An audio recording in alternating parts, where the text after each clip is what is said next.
Story 1. The Missing Passenger.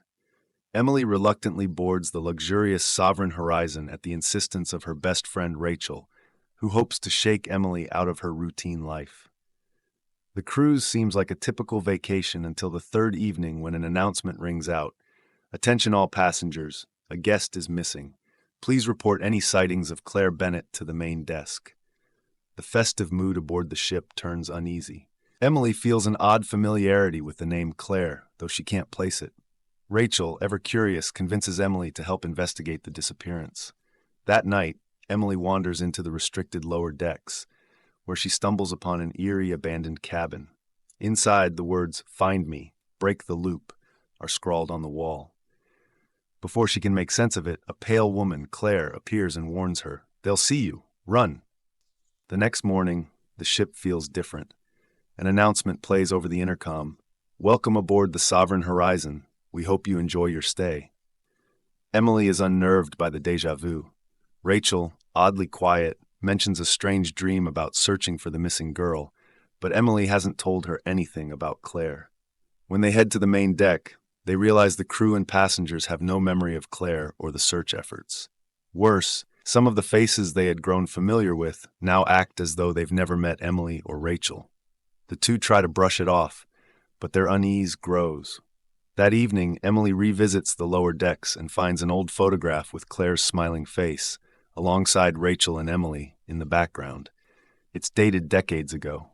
The next morning, the ship feels different. An announcement plays over the intercom. "Welcome aboard the Sovereign Horizon. We hope you enjoy your stay." Emily is unnerved by the déjà vu.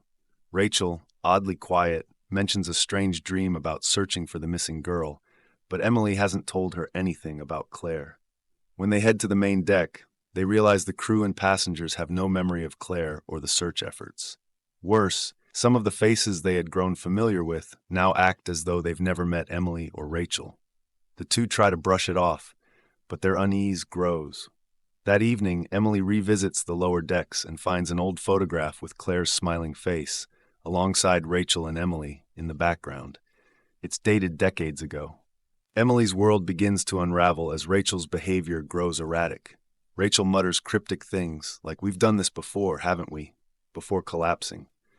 When Emily wakes the next morning, Rachel is gone. The crew denies that Rachel ever existed, and her belongings have vanished. Frantic, Emily searches the ship, eventually finding a hidden staircase leading to a dark, mechanical room deep in the ship's underbelly. Inside, she discovers a glowing machine and walls covered with photos of passengers spanning decades. Many are passengers she recognizes from the current voyage, but they're depicted in different eras. Among the photos are images of Claire, Rachel, and Emily herself. A voice whispers, "It always resets." Emily encounters Claire in the mechanical room. Claire reveals the horrifying truth. The Sovereign Horizon is a trap, its passengers caught in a time loop engineered by the ship's creators, beings who thrive on watching human despair. Each time the loop resets, memories and identities are erased, leaving only fragments of recognition. Claire has been trapped for years, trying and failing to break free. She tells Emily that the glowing machine is the source of the loop. Destroying it might end the nightmare, but Claire warns of the risk. If you fail, the loop will consume you completely. You'll lose everything. Before Emily can act, the ship begins to shake violently, and the photos flutter from the walls. The machine's light intensifies, and a deep, otherworldly voice booms, "You've gone too far." Emily reaches for the controls, but Claire pulls her back, screaming, "You'll only make it worse." The light engulfs them both, and Emily falls into nothingness. She wakes up in her cabin to find Rachel alive and cheerful, ready to enjoy the first day of their cruise. Emily realizes the loop has reset again. As Rachel chats about their plans, Emily spots the ship's welcome brochure on the nightstand. The name Claire Bennett is faintly scrawled in the corner. Emily knows she has only a fragment of time before the loop claims her memories entirely.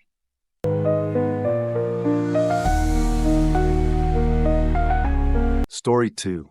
The Ghost Captain. Jacob boarded the Starlight Voyager to escape the chaos of his personal life. After a devastating breakup and losing his job in quick succession, the cruise felt like a chance to reset. The Starlight Voyager was marketed as a haven of elegance and calm, boasting endless entertainment and pristine ocean views. Jacob arrived with a suitcase full of books and no intention of making friends. He wanted solitude and silence. The first 2 days passed uneventfully. Jacob explored the decks, lounged by the pool, and indulged in the ship's lavish buffets. Yet he couldn't shake a strange feeling of isolation. The Starlight Voyager was massive, capable of carrying thousands. The ship felt eerily empty. The passengers he passed were polite but distant, their conversations strangely hushed. On the second night, a voice crackled over the intercom, introducing the captain. "This is Captain Elias Vane. We hope you're enjoying your voyage." The voice was deep, gravelly, and unnervingly detached, as if spoken by someone who hadn't seen daylight in years. Jacob asked a crew member about the captain, but they merely smiled and said, "The captain is always watching." Curiosity gnawed at Jacob. On the third day, he decided to seek out the captain's quarters. A vague unease accompanied him as he climbed the staircase to the upper decks. When he reached the door labeled Captain's Quarters, it was unlocked. Hesitating, he stepped inside. The room was cold and smelled faintly of salt water and decay. Dust coated every surface, and an antique clock on the wall ticked irregularly. A logbook lay open on the desk, its pages filled with spidery handwriting. The entries described storms and incidents that Jacob knew hadn't occurred on this voyage. The latest entry, dated 50 years ago, read, "We've entered the void. I cannot leave, neither can they." As Jacob turned the page, the door slammed shut behind him. He spun around but saw no one. The room grew colder, and the shadows seemed to deepen. From the corner, a figure emerged, a man in a captain's uniform, his face pale and translucent, his eyes hollow. "You shouldn't be here," the captain said, his voice like grinding stone. "You're part of it now." Jacob fled the room, his heart pounding. As he stumbled down the hallway, the lights flickered. When they steadied, the corridor had changed. The walls were rusted and damp, and the air carried the sharp tang of seawater. He realized with dawning horror that he was no longer in the present. Jacob wandered the transformed ship, his fear growing with every step. The once grand hallways were now decayed and abandoned. Passengers appeared as shadowy figures, their faces blurred and movements sluggish, as though they were stuck in a slow-motion nightmare. The pool was drained, its tiles cracked. The dining hall was empty, the tables covered in thick dust. The ship groaned and creaked, as if it were alive. At the edge of a darkened lounge, Jacob saw a group of passengers huddled together. Their faces were gaunt, and their eyes glowed faintly in the dim light. "What's happening?" Jacob asked, his voice trembling. One of them, an elderly man, turned to him. "We're trapped, like you. The ship, it's not a cruise, it's a cage." Before Jacob could ask more, a loud horn echoed through the ship, drowning out all sound. The passengers scattered like shadows, vanishing into the walls. Jacob was alone again. Desperate for answers, Jacob returned to the captain's quarters. This time, the door was locked, but the intercom crackled to life. The captain's voice filled the hallway. "The void hungers. The ship must sail. You will sail with it." Jacob shouted at the empty air, demanding to know what was happening. The intercom went silent, and then the door opened on its own. Inside, the captain stood by the window, staring out at an endless, starless expanse of black ocean. "You want answers?" The captain said, his voice weary. "You won't like them." The captain explained that the Starlight Voyager was no ordinary ship. Decades ago, it had strayed into the void, a realm between life and death. The ship was claimed by the void, and its passengers became part of it, trapped in an endless loop of journeys with no destination. The crew continued their duties as hollow echoes of their former selves, and the captain, bound to the ship, served as its warden. "You're part of the ship now," the captain said, turning to Jacob. His face, though translucent, was etched with despair. "The moment you stepped aboard, your fate was sealed. You'll forget your life, your name, everything. It always happens."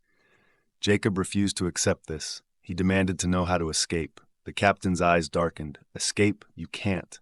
Unless," he trailed off, then shook his head. "No, it's too dangerous." "Tell me," Jacob insisted. The captain sighed. "Destroy the core of the ship, the heart. It anchors us here. But if you fail, the void will consume you completely." Armed with the captain's directions, Jacob descended to the lowest levels of the ship. The air grew heavier, and the walls seemed to pulse as though alive. At the center of a cavernous chamber, he found the heart, a massive, glowing orb suspended in a web of mechanical tendrils. Its light was hypnotic, shifting between vibrant blues and ominous reds. As Jacob approached, the shadows in the room began to move. Figures emerged, their faces warped and grotesque. They were the passengers who had failed to escape, their bodies twisted by the void. They hissed and reached for Jacob, their movements jerky and unnatural. Jacob grabbed a rusted pipe from the floor and swung at the tendrils. The heart pulsed violently, and the ship trembled. The ghostly passengers screamed, their forms flickering like static. Just as he struck the heart again, a deafening roar filled the chamber. The captain appeared, his face contorted in anger. "You don't know what you're doing," he bellowed. "You'll doom us all." Jacob ignored him and delivered one final blow. The heart shattered, releasing a blinding light. The ship shook violently and the walls began to collapse. Jacob felt himself falling into darkness. Jacob woke up in a lounge chair by the pool. The ship was pristine, and the passengers bustled around as though nothing had happened. For a moment, he thought it had all been a dream, until he saw the captain standing at the edge of the deck, staring out at the horizon. Their eyes met, and the captain gave a slight nod before vanishing. As Jacob looked down at his hands, he saw faint lines of rust staining his fingers. He realized with a sinking feeling that while the heart was destroyed, he was still tied to the Starlight Voyager. He had broken the loop but remained part of the ship, forever wandering its endless corridors. The ship's intercom crackled. "Welcome aboard the Starlight Voyager. We hope you enjoy your voyage."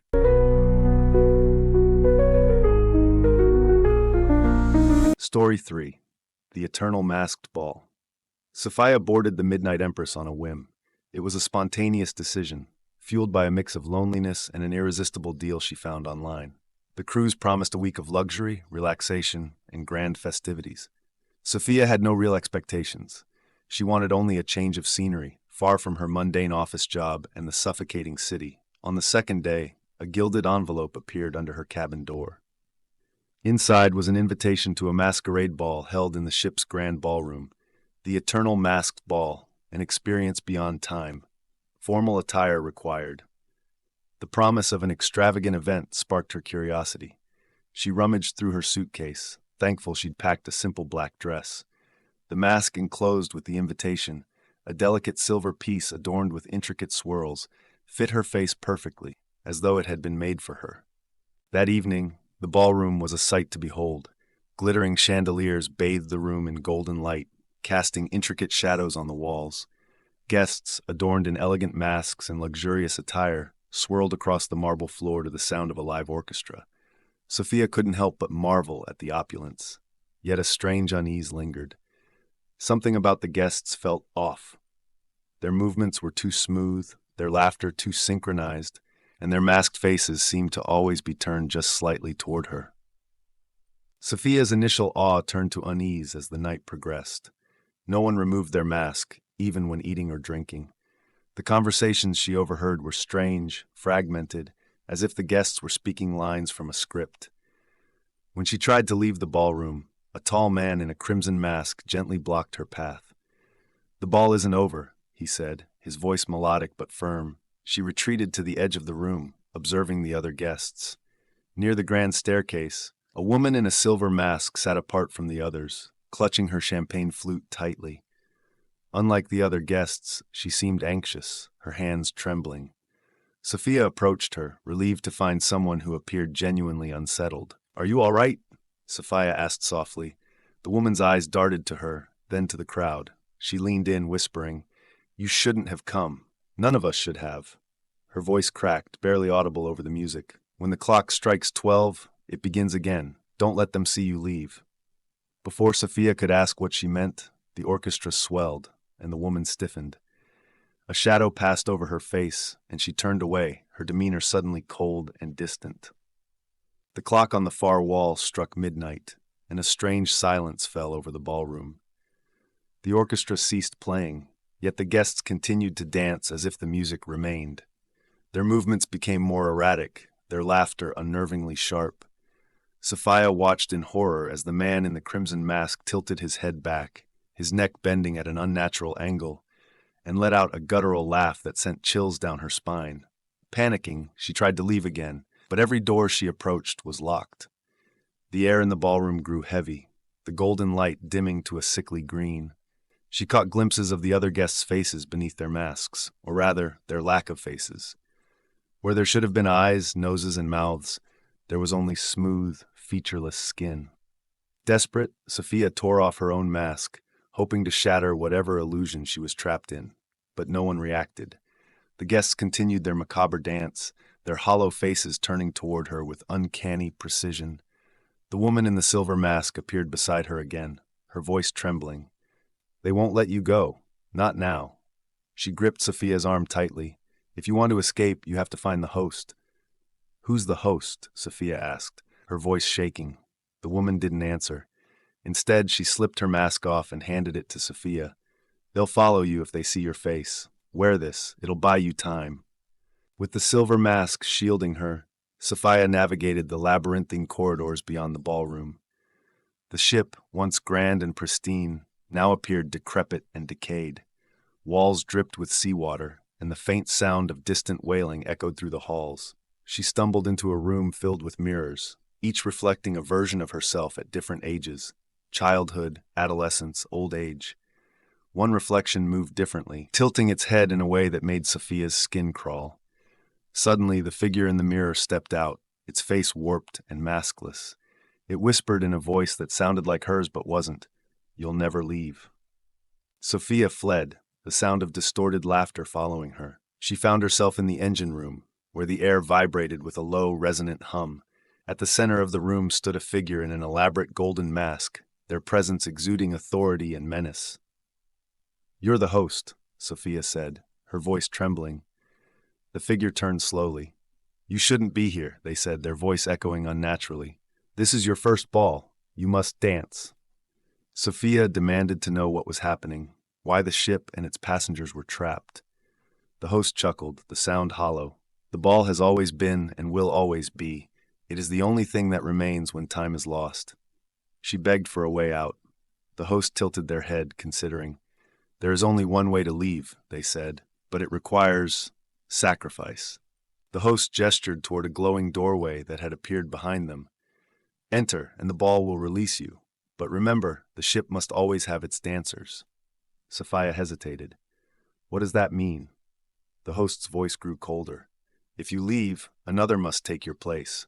Balance must be kept." She realized with horror what they meant. Someone else, one of the guests, perhaps even the woman in the silver mask, would be bound to the ship in her stead. Sophia looked back toward the ballroom, where the faceless guests continued their grotesque dance. Among them she spotted the woman in the silver mask, her eyes pleading. Sophia's heart ached, but she couldn't stay. With tears in her eyes, she stepped toward the glowing doorway. The host whispered, "Good choice." As she crossed the threshold, she felt the air shift, the weight of the ship lifting from her shoulders. She opened her eyes to find herself on the deck of the Midnight Empress, bathed in sunlight. The ship appeared normal again, the other passengers cheerful and oblivious. But as Sophia walked past the ballroom, she glanced inside.